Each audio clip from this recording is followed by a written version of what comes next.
NP education YouTube channel पर आपका बहुत बहुत स्वागत है। आज हम लोग पढ़ेंगे रीजनिंग का बहुत ही महत्वपूर्ण पार्ट कैलेंडर। इससे पहले वाले पार्ट में भी हम लोगों ने पढ़ा था और हमने पढ़ा था कि बिना कोड का यानी कोई भी कोड न याद करके भी हम किस प्रकार से कैलेंडर के प्रश्नों को बड़ी आसानी से बना सकते हैं। चलिए आज समझते हैं। देखिए अगर हम कैलेंडर की बात करें तो हमने देखा भी है या हम जानते भी हैं कि एक सप्ताह में कितने दिन होते हैं भैया? 7 दिन होते हैं ना। अगर हम एक सप्ताह में दिनों की बात करें तो 7 दिन होते हैं। यानी कहने का मतलब क्या है भैया हमारे कि अगर मान लीजिए जैसे अगर हम आज की बात करें कि मान लीजिए आज हमारा कौन सा दिन है भैया? शुक्रवार है, ठीक है। अगर आज 12 अगस्त शुक्रवार को है तो अगला शुक्रवार कितने तारीख को पड़ेगा? तो अगर हम कहें मान लीजिए आज शुक्र है और तारीख कौन सी है भैया? 12 अगस्त। तो जायज सी बात है कि अगला शुक्रवार किस तारीख को पड़ेगा। तो हम क्या कर सकते हैं, अगर 7 दिन जोड़ दें, सही है, तो जो अगली तारीख होगी यानी 7 जोड़ देंगे तो कितना होगा भैया? 19। यानी 19 अगस्त को क्या हो जाएगा? 19 अगस्त को भी शुक्रवार होगा। फिर अगला शुक्रवार कब होगा? तो फिर हमें 7 जोड़ देना है, यानी 19 और 7 कितना हो जाएगा? 26। 26 तारीख को क्या होगा भैया? 26 अगस्त को भी कौन सा दिन होगा? शुक्रवार होगा। यानी कहने का मतलब कि अगर किसी भी दिन को याद रखना है तो जो भी दिन है, आज जो भी दिन है उसमें अगर हम 7 दिन जोड़ देंगे तो अगला दिन मिल जाएगा हमें ना।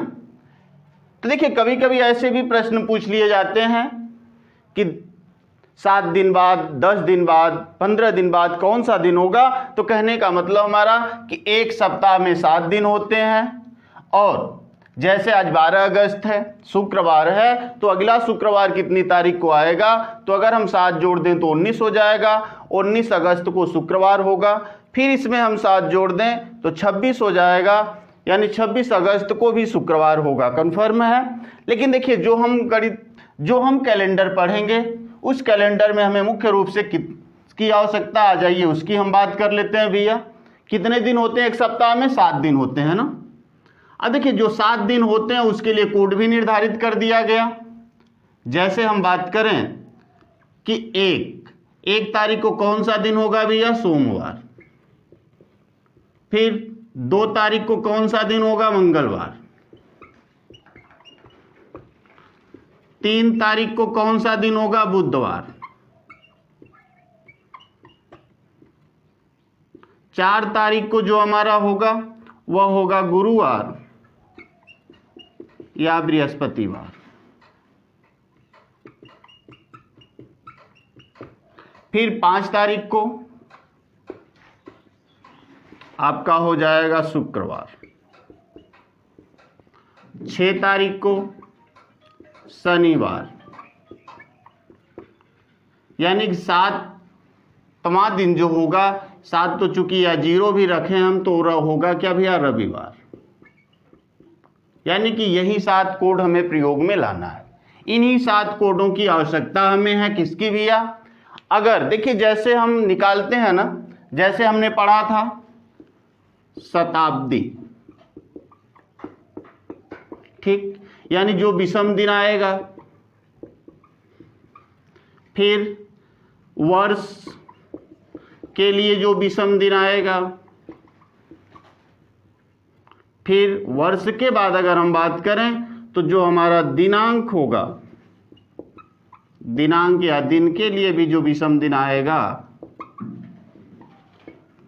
अब इसमें हम जब 7 से भाग करेंगे जो भी विषम दिन आएगा, योगफल में हम क्या करेंगे भैया? योगफल बटे 7। यानी योगफल बटे 7 के बाद जो विषम दिन आएगा,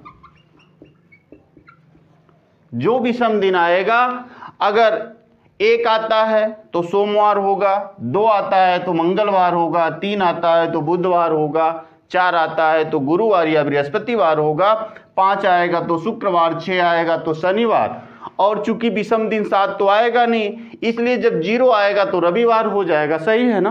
तो देखिए इतने कोड की हमें आवश्यकता है, यानी कहने का मतलब कि हमें सीधा साधारण समझना है कि अगर एक विषम दिन आता है तो सोमवार, क्योंकि सोमवार की अगर हम बात करें तो काफ़ी महत्व है। अगर हम पढ़ाई भी शुरू करते हैं तो कहेंगे अरे चलो सोमवार से पढ़ेंगे, विद्यालय भी जाने की बात होती है कहेंगे सोमवार से जाएंगे, कोचिंग भी जाने की बात होती है कहते हैं सोमवार से करेंगे, यानी जितने भी विद्यालयी कार्य होते हैं हम सोमवार से शुरू करते हैं। इसलिए हमारे कोड में सबसे पहले किसका भी एक अगर विषम दिन आता है तो सोमवार होगा, 2 मंगलवार, 3 बुधवार, 4 गुरुवार या बृहस्पतिवार, 5 शुक्रवार, 6 शनिवार और 0 या 7 आता है तो आएगा रविवार। यानी इन्हीं कोडों का हमें प्रयोग करना है। अब एक और कोड का प्रयोग करना है जिसे और समझते हैं। आ जाइए, थोड़ा सा इसे मिटा देते हैं, अगर स्क्रीनशॉट लेना चाहते हैं तो ले लीजिए। और देखिए एक कोड का हमें प्रयोग करना, आ जाइए उस पर हम थोड़ी सी बात कर लेते हैं भैया।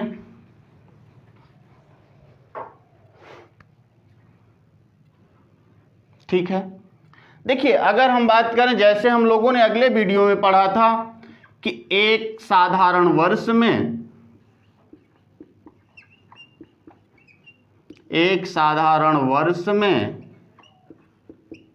ठीक है कितने दिन होते हैं भैया? 365 दिन, यही ना होता है।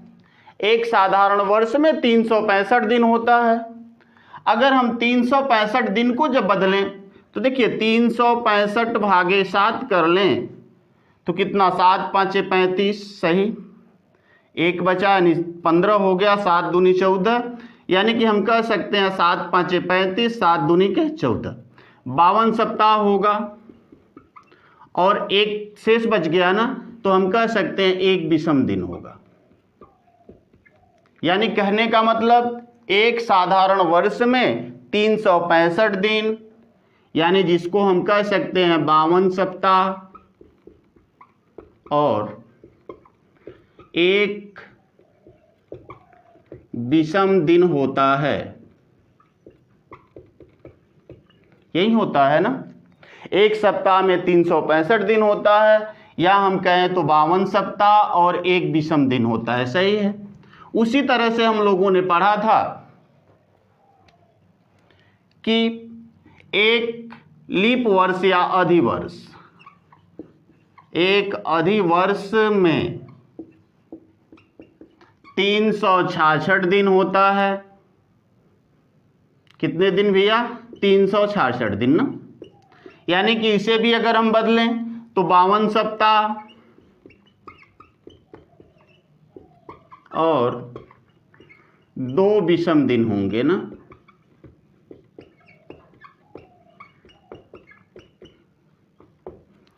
यानी कि हम कह सकते हैं एक साधारण वर्ष में कितने दिन होता है? 365 दिन होता है। जब 365 दिन होगा तो उसमें कितने सप्ताह होंगे? 52 सप्ताह होंगे और एक विषम दिन होगा। जबकि एक अधिवर्ष में 366 दिन होता है। यानी जब 366 दिन होता है तो हम कह सकते हैं कि 52 सप्ताह और 2 विषम दिन होता है ना। कन्फर्म है। अब यहां समझिए, जो हमें कोड का प्रयोग करना उसे हम निकालना सीख जाएं। उसी तरह से अगर हम आपसे पूछें कि 100 वर्ष में कितने विषम दिन होंगे,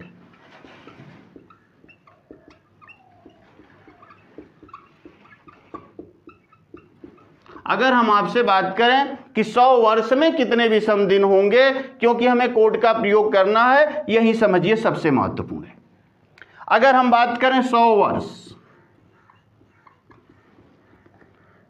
वर्ष में कितने साधारण वर्ष होंगे, अगर हम बात करें कि कितने साधारण वर्ष होंगे, तो यानी कहने का मतलब कि 100 वर्ष में जैसे कितने ऐसे वर्ष हैं जो 4 से डिवाइड हो जाएंगे। देखिए जैसे 4 है, अगर मान लीजिए 100 वर्ष की बात करें तो पहला तो 4 है, 4 से विभाजित हो गया होगा। फिर अगला कौन है? 8 है, 4 से विभाजित हो जाएगा। 12 है, 4 से विभाजित हो जाएगा। ऐसे ही लास्ट में कौन सा होगा भैया? 96 है, जो 4 से विभाजित हो जाएगा ना। क्योंकि अगर दिमाग में आ रहा होगा कि 100, तो 100 भी यह कोई वर्ष नहीं है, यह शताब्दी वर्ष है ना। तो हम कह सकते हैं कि अगर ऐसे ही गिने हम तो कितने हो जाएंगे।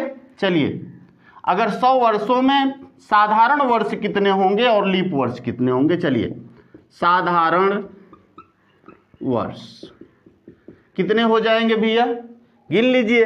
तो अगर गिनेंगे आप तो कितना आएगा, 24। क्योंकि अगर आप 100 में अगर 4 से भाग देंगे तो 25 तो आता है, लेकिन जो 100 है, देखिए 100 में 4 की भाग करेंगे तो कितने बार में कटेगा, 25 बार में। अभी आपके दिमाग में आ रहा होगा कि 25 तो होगा, लेकिन जो 100 है यह वर्ष नहीं है बल्कि क्या है, शताब्दी वर्ष।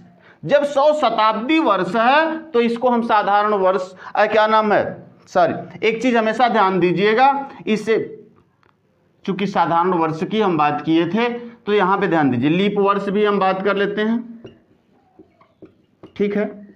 देखिए 100 वर्ष में कितने लीप वर्ष होंगे, तो 24 होंगे, सही है। क्योंकि हम लीप वर्ष की बात कर रहे थे, साधारण वर्ष में हम लोगों ने लिख दिया ना।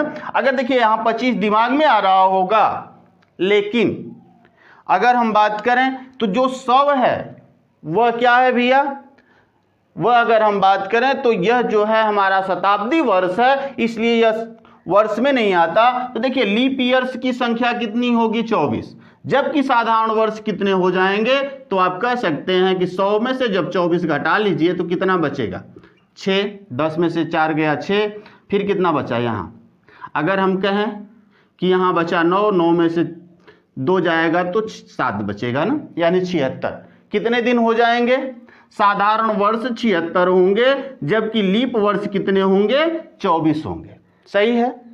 अब देखिए एक साधारण वर्ष में क्या होता है, देखिए एक साधारण वर्ष में एक विषम दिन होता है, तो 76 साधारण वर्ष में कितने विषम दिन होंगे, एक विषम दिन ना। यानी कि हम कह सकते हैं, इसे लिख सकते हैं कि 76 गुणे 1 बराबर 76, इतने ही विषम दिन होंगे। जबकि यहां पे ध्यान दीजिए, लीप वर्ष कितने हुए, 24। एक अधिवर्ष या लीप वर्ष में 366 दिन होता है और 2 विषम दिन होते हैं ना। जब 2 विषम दिन होते हैं तो हम कह सकते हैं कि 24 गुणे 2 बराबर कितना हो जाएगा भैया, 48 हो जाएगा, सही है। 24 में 2 का गुणा करिएगा 48 होगा। अब टोटल जोड़ दीजिए, 8 6 14 को 4, 7 4 11 1 12, यानी कुल कितने विषम दिन हो गए, तो 124। यानी कि हम बात कर सकते हैं कि 100 वर्ष में विषम दिन कितने आ गए, 124 आ गए। लेकिन चूंकि हम कह सकते हैं कि भी सप्ताह तो बन सकता है, तो चलिए इसे कुछ सप्ताह भी बना लेते हैं, 7 की हम भाग कर देते हैं ना। चलिए हम भाग कर लेते हैं, 7 एकम 7, कितना बचा, 5, सही, 124 था ना। 7 एकम 7 और कितना, 7 5 12 यानी 54 हो गया, 7 7 49, कितना बचा भैया, 7 7 49, 17 बार में तो कटा, लेकिन कितना शेष बच गया, 5 शेष बचा ना। तो अर्थात हम कह सकते हैं कि 5 विषम दिन होंगे ना। तो यहां पे ध्यान दीजिए, 100 वर्ष में कितने विषम दिन हो गए, 5 विषम दिन हो गए, सही है। यानी कि हम अब कह सकते हैं कि 100 वर्ष में विषम दिन बराबर कितने हो जाएंगे भैया, 5, सही है। देखिए अब कोड हमारा यही चलेगा, 100 वर्ष में विषम दिन कितने हो गए, 5। उसी तरह से अगर हम कहें कि 200 वर्ष में विषम दिन कितना हो जाएगा, तो 100 वर्ष में 5 विषम होता है, तो 200 वर्ष में यानी 2 गुणे 5 कर दें तो कितना हो जाएगा, 10। क्योंकि 100 वर्ष में तो 5 हो गए, तो 100 वर्ष में यानी 5 गुणे 2 अर्थात कितना हो जाएगा, 10। 10/7 यहां भी सप्ताह बन सकता है, तो 7 एकम 7 एक बार में कटा, लेकिन रिमाइंडर कितना आ गया भैया, तो आप कह सकते हैं कि 3। अर्थात हम कह सकते हैं कि 200 वर्ष में विषम दिन कितने हो गए, 3, सही है। चलिए अब आगे इसे मिटाते हैं। अगर इसे नोट करना चाहते हैं तो आप नोट कर लीजिए या स्क्रीनशॉट ले लीजिए, क्योंकि अभी मिटाएंगे, ऊपर हम लोग चलेंगे।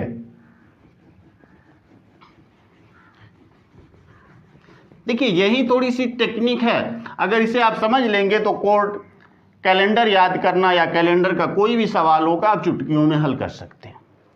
यानी कि एक चीज हमने पढ़ लिया कि 100 वर्ष में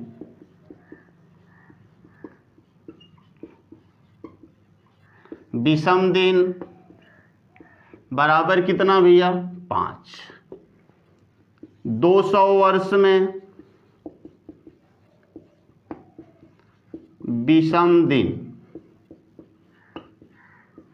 बराबर कितना भैया, तो आप कह सकते हैं कि 5 गुणे 2, क्योंकि 100 वर्ष में 5 तो 200 वर्ष में 5 गुणे 2 बराबर कितना 10/7, यानी एक बार में कटा था 3 विषम दिन। यानी कि हम कह सकते हैं कि 200 वर्ष में विषम दिन कितने हो गए, तो 3। उसी तरह से अगर आपसे कहा जाए कि 300 वर्ष में विषम दिन बराबर कितना हो जाएगा, तो आप कह सकते हैं कि 5 गुणे, चूंकि 300 वर्ष है तो 3 बराबर कितना हो जाएगा 15। 15/7 तो 7 दूनी के 14, अर्थात रिमाइंडर कितना बचा 1। तो हम कह सकते हैं 1 विषम दिन होगा ना। ठीक, अगर आपके दिमाग में अब एक चीज और आएगा कि 400 वर्ष में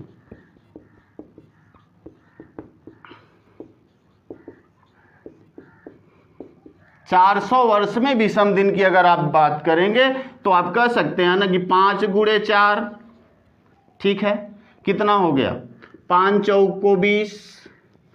चूंकि 400 वर्ष है तो अब देखिए 400 400 से कट जाएगा, अर्थात यह 400 क्या हो जाएगा, लीप शताब्दी हो जाएगी।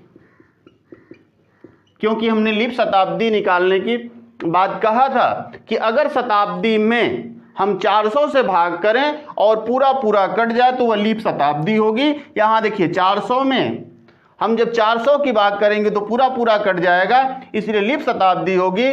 तो जब लीप शताब्दी होगी तो एक दिन अधिक होगा, अर्थात एक दिन और बढ़ गया। तो अर्थात कितने दिन हो गए भैया 21 विषम दिन हो गए। 7 से भाग करिए, पूरा पूरा कट जाएगा, यानी रिमाइंडर कितना बचा, तो आप कह सकते हैं कि 0। जब 0 शेषफल बचा तो हम कह सकते हैं कि 400 वर्ष में विषम दिन बराबर कितना हो जाएगा भैया 0। अब इसी कोड का हमें प्रयोग करना है, सही है। अब इसी कोड को हमें लेके चलना है या इसी कोड का हम प्रयोग आपसे करवाएंगे।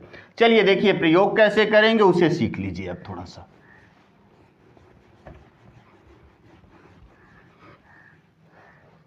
जैसे हमने बात किया था ना कि आज चल रहा है कितना 2022 चल रहा है ना,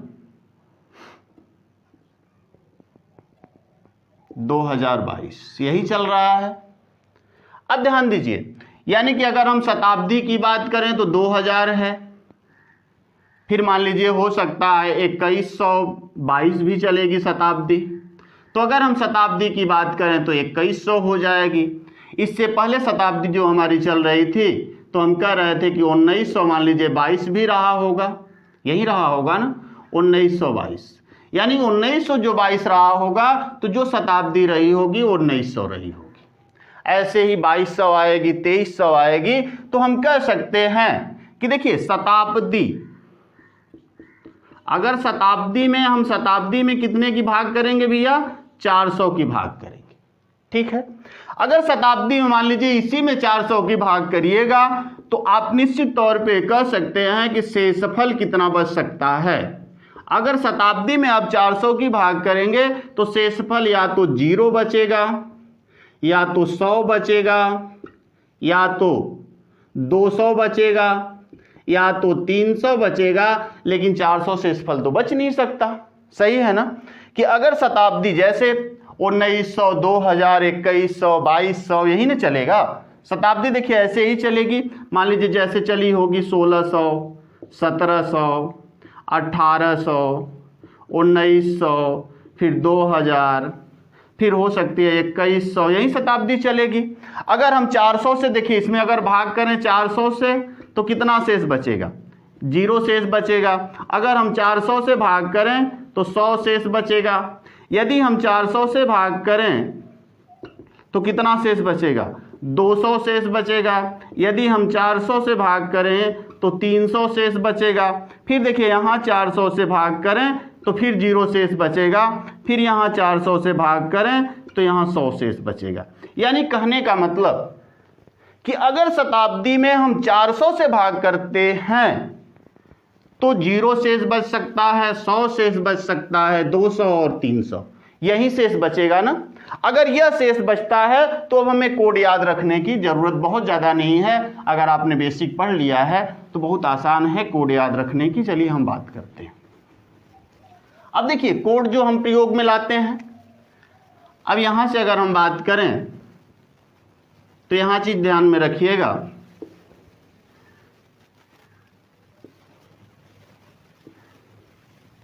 यानी कि हम कहें, ध्यान दीजिए, अब शताब्दी में जो शेषफल बचने के चांस हैं,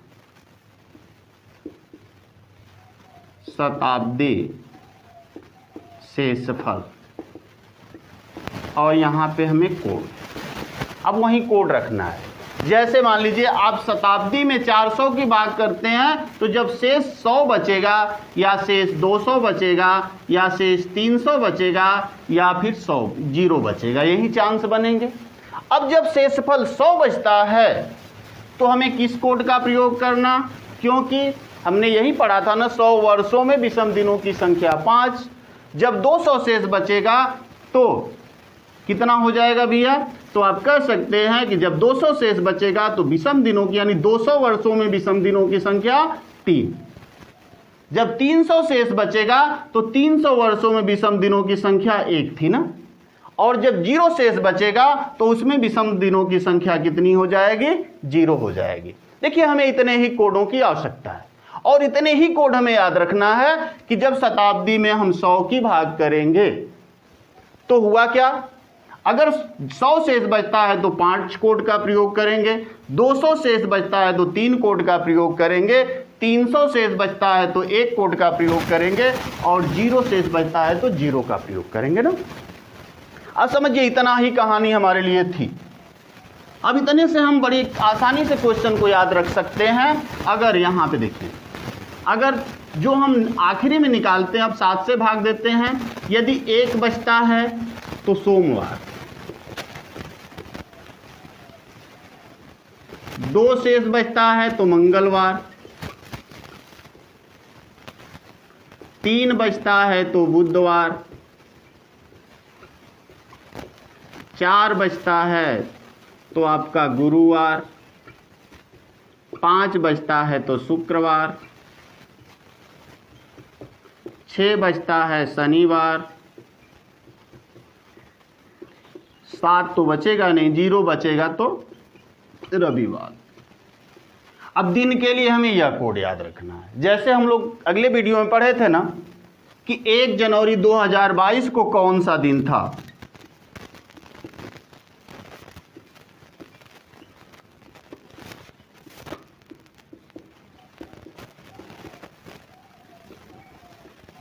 एक जनवरी 2022 को कौन सा दिन था?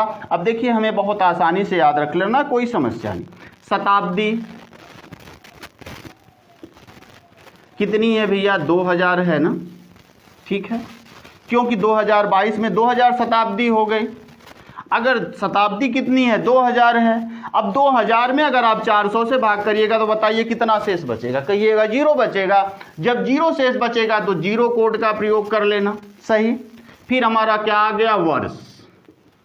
अब ध्यान दीजिए, वर्ष की अगर हम बात करें तो वर्ष कितना हुआ? 22 है। लेकिन क्या 22 पूरा हुआ है? तो आप कहेंगे नहीं, इसलिए हमेशा 21 लेते हैं, ठीक है, 21।